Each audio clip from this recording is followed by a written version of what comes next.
tinokuchingamidzai kuchechi yeChrist Embassy yepamhepo yatinoita muchishona.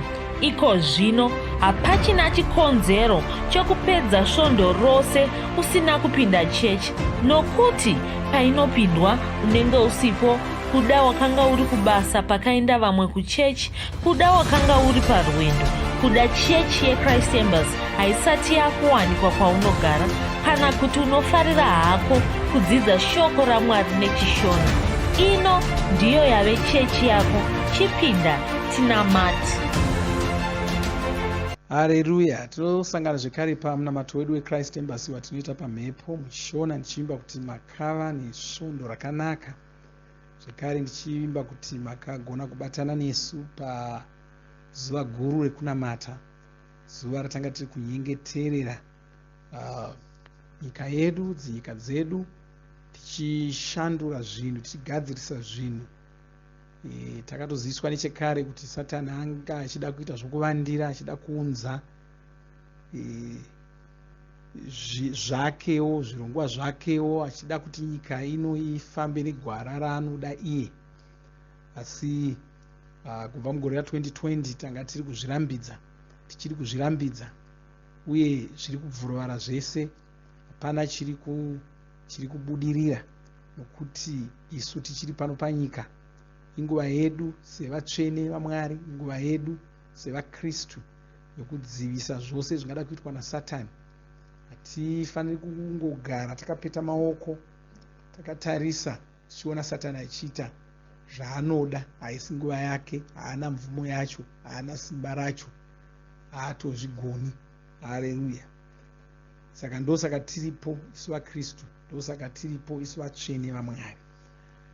Tichiri mumwedzi wedu wekufungisisa shoko raMwari, tichitaura nemiromo yedu, tichitenda mufudzi Kristu nokutipa mukana iwoyo kuti tigone kusangana tichidzidza shoko raMwari. Haleluya. Musvondo rapera takanga tiri kutaura tichitora chidzidzo chedu pamapisarema e23 tichitarisa pamusoro pematauriro aita Dhavhidhi, tichitaridza kunzwisisa shoko raMwari. Tichitora iyoyo sechidzidzo chatingawana chokuti tingashandisa sei shoko raMwari, tichiritaura, tichirifungisisa. Shoko raMwari harisi rongoverenga wovhara woenda. Shoko raMwari ndiri kuverenga wombogara pasi uchidzamisa pfungwa pamusoro paro. Gange razara mwoyo mako, rinotanga kupfachukana pamuromo pako uchiritaura. Muromo wako, mufudzi Kristu anogara achitaura izvozvo, muromo wako haupo kungoti ungowana chokushandisa kudya nokunwa. Muromo wako basa rawo chairo nderokutaura. Rokudya iri harinongori basawo riripo iko zvino, asi richapera, harina kwarinoenda. Kana wabva pano panyika unenge usisadyi semadyiro aunoita iko zvino, asi uchange uripo nokusingaperi. Kureva kuti muromo ucharamba unawo, asi unenge usisiriwo kudya sezvauri kushandisa iko zvino. Haleluya. Ndokutaura, tichitaura mashoko, dzidza kutaura. Tauramba tichitarira dzimwe ndima dzinotibetsera kutaura. Ndoda kutora tsamba yechipiri kuvaKorinde chitsauko che5 ndima ye14, ndima yatinoziva tose. Kwanzi saka kana munhu ava muna muponesi, yava imwevo mhuka itsva. Zvaakanga ari kare hazvichisipo. Tarisa uone, zvavapo zvose zvava zvitsva. Haleluya. Ndinofarira manyorerwa zvakaitwa mubhaibheri irori. Kwai saka kana munhu ava muna muponesi, yava imwewo mhuka itsva. Waamuna muponesi here? Waamukristu here? Wakaponeswa here? Uri mumwe wavatsvene here? Ndiwo uri kutsanangurwa apa. Kwanzi kana wamuna muponesi saizvo wava imwewo mhuka, wasiyana nevanhu venyika ino, wava chimwewo. Mabhaibheri anoti wava chisikwa chitsva. Haleluya. Wasiyana navanhu venyika ino, wasiyana nezvawakanga uri kare, wava chinhu chitsva. Kwai zvawakanga uri kare hazvichisipo. Kana wakanga une minyama hapachisina. Kana wakanga une urwere hapachisina. Kwai tarira uone, zvavapo zvose zvava zvitsva. Kwai tarira uone. Kureva kuti unofanira kutosimudza musoro wako uzvione ukaramba wakatsikitsira usingatarisi unogona kusazviona ugofunga kuti hapana chakashanduka, hapana chakaitika. Izvo zvakashanduka zvakawanda. Haleluya. Saka unotora mashoko akaita seaya wotanga kuashandisa, wotanga kufungisa pamusoro pazvo, wozvitarira kuti saka ini ndiri muna muponesi, kureva kuti ndava imwewo mhuka itsva. Zvakanga zviri pandiri hazvichisipo, minyama yakanga iri pandiri haichisipo, zvirwere zvakanga zviri pandiri hazvichisipo, utera hwakanga huri pandiri hapachisina. Ndashanduka rudzi, ndozvazvinoreva. Tinogara tichitarishandisa mashoko iwayo. Ndashanduka rudzi, ndava weropa idzva. Ndo matauriro aunenge uchiita, ndo maonero aunenge uchiita. Saka unenge uchifungisisa. Unofanira kutozvipa nguva yekugara pasi uchifunga saizvozvo, uchifunga kudaro. Usangopedza nguva yako yose uchingotaura zvisina basa. Gara pasi uchifunga mashoko aya. Usangofunga kugumbuswa kwakaitwa, usangofunga mashoko akaipa wakaudzwa, usangofunga kutukwa kwakaitwa navamwe, nokuti vamwe ndo zvavanokwanisa kuita. Ukamuudza shoko rimwe chete asingafariri, unoita svondo rese akadumbigwa achingofunga pamusoro pemashoko iwayo. Aiwa, unenge uri kushandisa simba rako pazvinhu zvisizvo. Kana ukadaro, imborishandisa pakufunga zvawakaitirwa naMwari, zvawakaitwa naMwari. Imboswera uchimbofunga kuti saka ini ndatova munhu mutsva kaini, saka zvekare zvakatobva kapandiri, zvaiva pandiri kare hapachisina ka, saka ndatova munhu mutsva kaini, saka ndatoshanduka rudzi kaini, saka handichatorwari kaini. Ngazvimwirire mupfungwa dzako izvozvo. Kuna vamwe vanokwanza ndakarwara, ndikamboedza kunamata, hapana chakashanduka. Hapana, hazvingoshanduki nokuti wanamata. Haleluya. Hazvingoshanduki nokuti wanamata, zvinoshanduka nokuti wazvigamuchira. Ukangonamata usina kuzvigamuchira, hapana chinoitika. Wazvigamuchira here? Asi kuti uzvigamuchire, unofanira kufungisisa sezvizvi, kugara pasi uchizviudza, kusvika musoro wako wazvigamuchira, zvava mauri.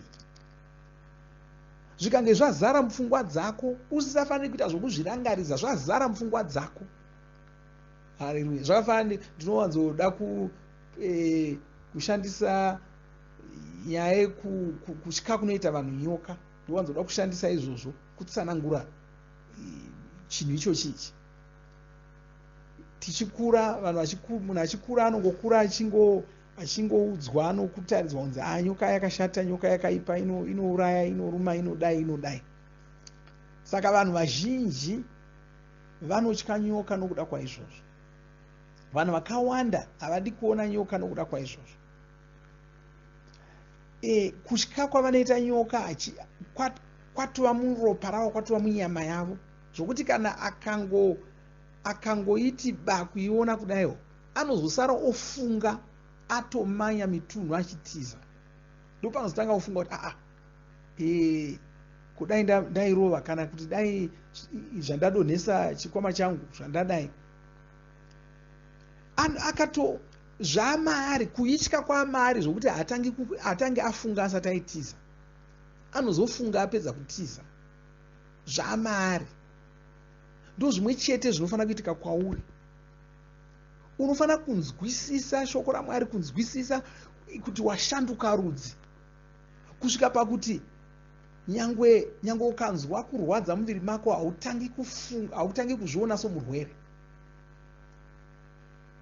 Chaunongoziva ndokuti wakashanduka rudzi, hazvichagoni kuti urware. Saka unofanira kuramba uchifungisisa saizvozvo, uchifungisa saizvozvo. Ndava chisikwa chitsva, ndava imwewo mhuka itsva.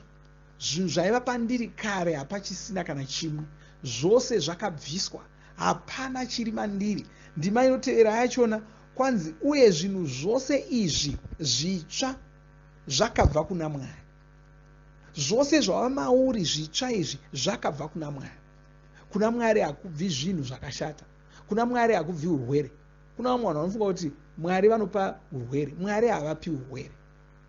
Haleluya. Mwari havapi urwere. kuna vamwe vanofunga kuti Mwari vanouraya, ndo vanoita kuti vanhu vafe. Mwari havaurayi munhu.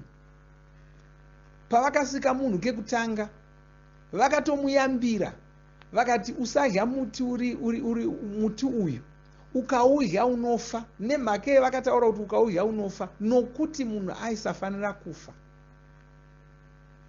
Haleluya. Bhaibheri rinoti rufu rwakatozouya nokuti munhu anga atadza. Kuna vamwe vanoti kwanzi rufu mutongo waMwari. Rufu harusi mutongo waMwari. Rufu chinhu chakauya nokuti munhu wanga atadza. Akusi rufu haasi Mwari vanga vari kuranga munhu kuti watadzirei. Haleluya. Zvofanira kuti kana ndikati ukakwira ipapo unodonha, ukakuvara, iwe ukazokwira ipapo ukadonha, handisini ndakudonhesa. Iwe ndiwe wadonha nokuti wanga wakwira ipapo. Deno wanga usina kukwira ipapo waisadonha. Haleluya. Mwari havasivo vakaunza rufu. Mwari havasivo vanouraya munhu.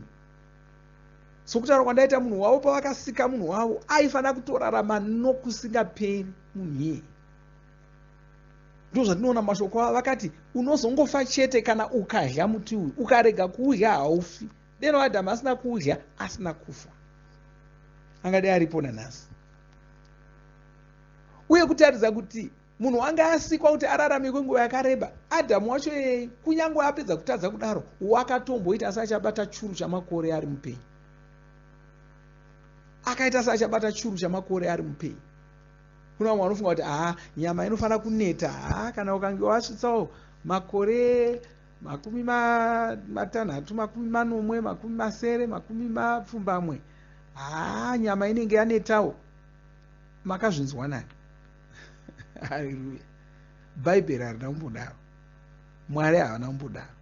Handizvo zvatoona mubhaibheri. Haleluya.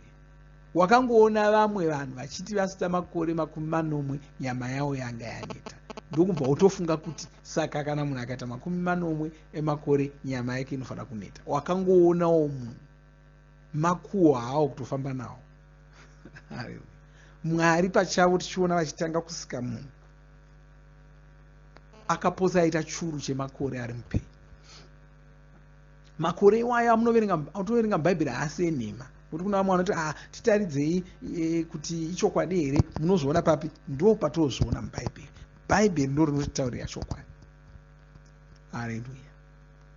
Asi kuda ungati tiri ikozvoka tiri vatadzi saka ndosaka taakufa saizvozvo. Kwanzi kana munhu ava muna muponesi Jesu, yava imwevo mhuka itsva. Zvaakanga anazvo kare, zvakanga ari kare, zvakapfuura, zvakapera. Saka kunyange dai aifanira kufa, zvakatopera. Ndomashoko anofanira kufamba nawo. Ukagamuchira shoko raMwari rinokushandira. Shoko raMwari rinoshanda muupenyu hwako nderaunenge wagamuchira. Kana usati warigamuchira harishandi. Unongodya chawanonga. Haleluya. Chausati wanonga haudyi. Kana usati wanzwisisavo izvi, zvikange zvisati zvamwirirawo mumusoro mako, munyama yako, muropa rako, hauzviwaniwo. Unongowanawo zvawakagamuchira izvozvo. Kana wakagamuchirawo kuti munhu anofanira kurwara, ndizvozvo ucharwarawo. Kana wakagamuchirawo kuti munhu anofanira kufa, ndizvozvo uchafawo. Haleluya. Saka ndomanzwisira anofanira kuita shoko raMwari. Uchitaura uchidaro. Watora pfungwa iyoyo uchitanga kutaura. Uchitaura nenzira iyoyo. Taura kuti ini handifi. Usatya kutaura uchiti ini handifi. Udza vanhu. Umeona kuti kwanza ndikavaudza ndikazofa. Ko ningosisipo zvine basa here. Haleluya. Vanosarawo zvachingotaura. Vachiti waita hafi, nhasi wafa. Vanosarawo zvachingotaura. Zvinokushandira chii izvozvo? Zvinokutorera chii izvozvo? Hapana. Kana nyadzi dzacho hautorina nokuti hauchisipo. Haleluya. Amen. Asi kwaunenge watoenda ikoko, unotezenge watozoona kuti chachiri chokwadi nhai chandaitaura, ndafa hangu asi chachiri chokwadi kuti ndaisafanira kufa. Haleluya. Saka usavhunduka, taura. Mashoko haabhadhariswi. Tini handirwari. sati akukana ndikati handirwari, ndikazorwara aiwa taura iti handirwari. Kana ukarwara ramba uchitaura uchiti handirwari. Ndokurapa kwacho, ndokubvisa chirwere kwacho, ndokuti chirwere chacho chibve. Haleluya. Taura kuti ini ndava munhu weropa revaMwari. Munhu weropa revaMwari haarwari. Taura uchidaro. Haleluya. Zvakanaka, ngatinamatei. Baba, tinokutendai nezita raJesu Kristu. Ndopa mbiri kwamuri, ndopa kudzo kwamuri, muri Mwari vatsvene vakanaka. Tinokunamatai nokukudzai, ndopa mbiri kwamuri Ishe. Ndoda kutendai nokuda kwomunhu mumwe vanamata pamwe chete neni, chitaura maropafadzo pamusoro poupenyu hwake muzita raJesu Kristu. Ndinonamatira utano hwake nezita raJesu, ndichidzingira kure urwere, ndichidzingira kure marwadzo ese kubva munyama yake muzita ramambo Jesu Kristu. Ndinokutendai nokunamatai. Haleluya. Amen. Ndoda kuti murambe munesu patichange tichirumbidza Mwari, tichinamata Mwari, uye patichange tichikubatsirai kuti mugamuchire Jesu kana manga musati magamuchira Jesu. Mwari vakuropafadzei. Amen.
Tinovimba makomborerwa nemunamato wesvondo rino. Kana manga musati mazvarwa patsva, namatai mumashure mangu, muchidudza, muchirevesa.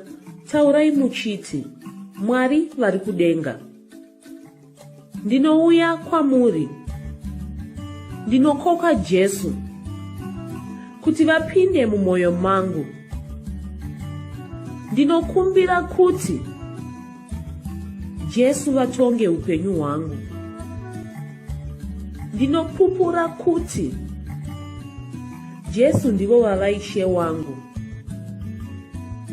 Saka ndinogamuchira upenyu usingaperi mumweya mangu. Ndazvarwa patsva, ndava chisikwa chitsva. Ndinokutendai. Amen.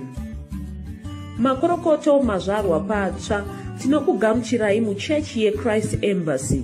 Titumirei zita renyu nekwamunogara. Munogona kutumira iri SMS kana WhatsApp pa 0772 215 kana kutuma tsamba pa shonaror@gmail.com.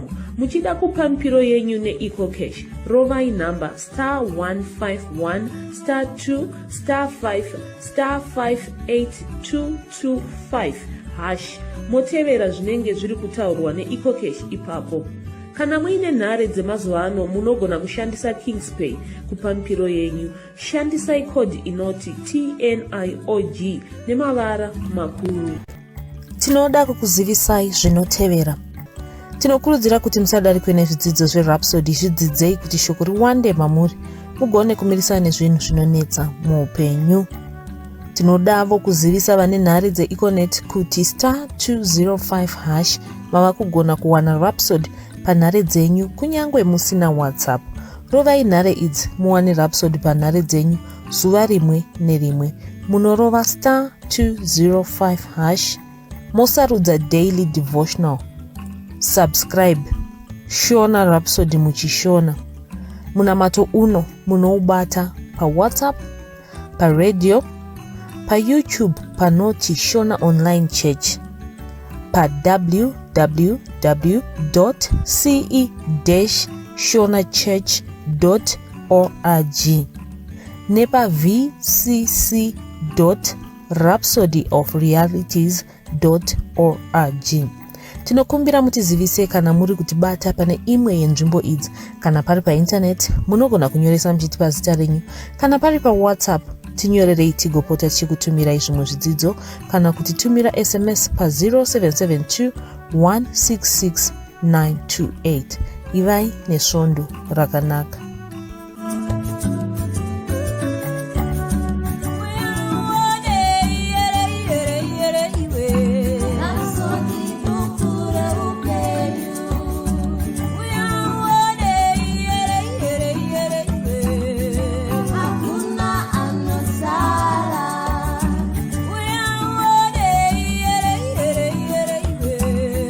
So deep.